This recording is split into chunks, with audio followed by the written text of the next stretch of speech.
President. Republican Leader. I ask consent that further proceedings on the quorum call be dispensed with. Without objection. The tornadoes that hit Kentucky this past weekend were some of the most widespread, severe, and devastating in our state's history.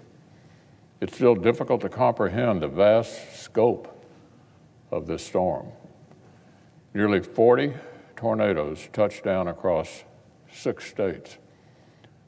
One tornado in Kentucky stayed on the ground for over 200 miles.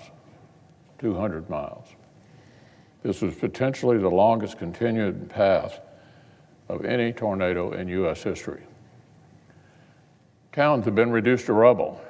Families are picking up pieces of their shattered lives. Most tragically, our governor announced today that more than 60 Kentuckians are confirmed to have lost their lives. Many more remain unaccounted for. This is the worst storm to hit Kentucky in my lifetime. The tornadoes caused considerable damage in 15 counties all across the Commonwealth. Thousands lost their homes. Tens of thousands are still without power. This was, in the words of one meteorologist, the worst case scenario for destruction. And it came during the Christmas season. Families are supposed to be gathering soon for rest, relaxation, and reunion. Now so many Kentuckians are facing exactly the opposite. The whole country is becoming acquainted with Mayfield, Kentucky, likely our hardest hit city. Mayfield is a town of 10,000 in the Jackson Purchase. It's been known for the beautiful Greek Revival facade of the Mayfield First United Methodist Church. Now First United is completely gone, and the town is literally leveled to the ground. Mayfield's candle factory was operating in full swing this weekend to keep up with the Christmas demand. It was once a mainstay of the community, employing hundreds. On Friday night, the factory was turned into a scene of absolute horror. Many of the employees who were working that evening are feared dead. Rescue operations are ongoing. At least 40 employees were rescued initially. One was saved after being trapped under 5 feet of rubble for hours. The devastation there is absolute. The tornado was so powerful that it ripped 27 train cars off their tracks in Arlington and scattered them across a field. A family photograph that was picked up by the storm in Dawson Springs, Kentucky, was carried nearly 130 miles by the wind and discovered over in Indiana. All across western Kentucky, residents spent their Saturday and Sunday clearing debris and collecting clothes and possessions that had been scattered.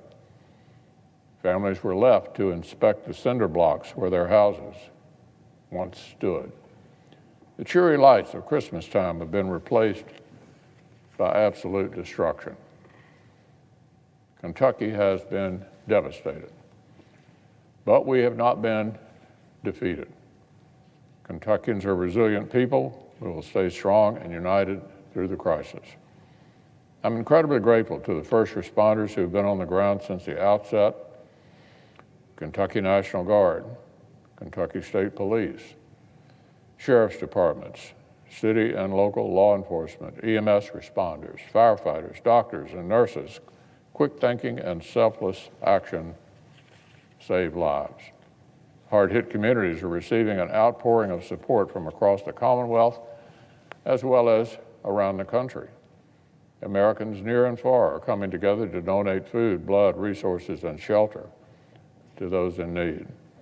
Businesses and individuals have helped fund relief efforts and donating to assist the storm's victims.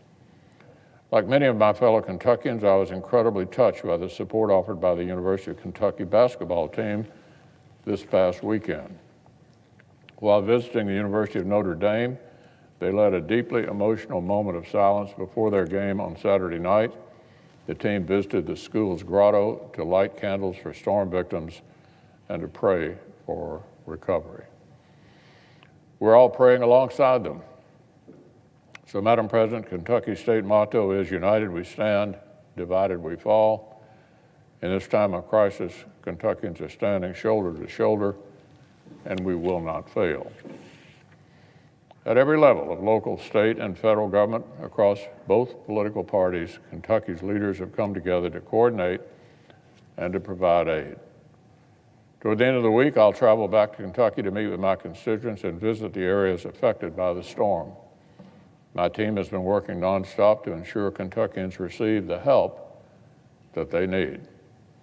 I've worked closely with President Biden and Governor Beshear to ensure every federal resource possible is deployed to our state. Kentucky's congressional delegation has come together to send multiple letters to the President in support of disaster relief. In response, President Biden cut through the red tape to approve our request at an accelerated pace, providing the rapid support we need to recover. I'm especially grateful for the work of DHS Secretary Mayorkas and FEMA Administrator Criswell, who visited Kentucky yesterday to survey damage and to help relief efforts. FEMA has already sent 2 incident management teams, an urban search and rescue team, and an Army Corps temporary power team. They've turned Kentucky's Fort Campbell into a staging ground for vital relief and supplies. I could not be more grateful for their swift and decisive response to this crisis.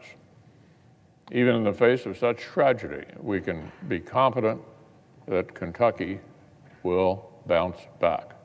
We are strong, we are united, and we will come back bigger and better than ever before.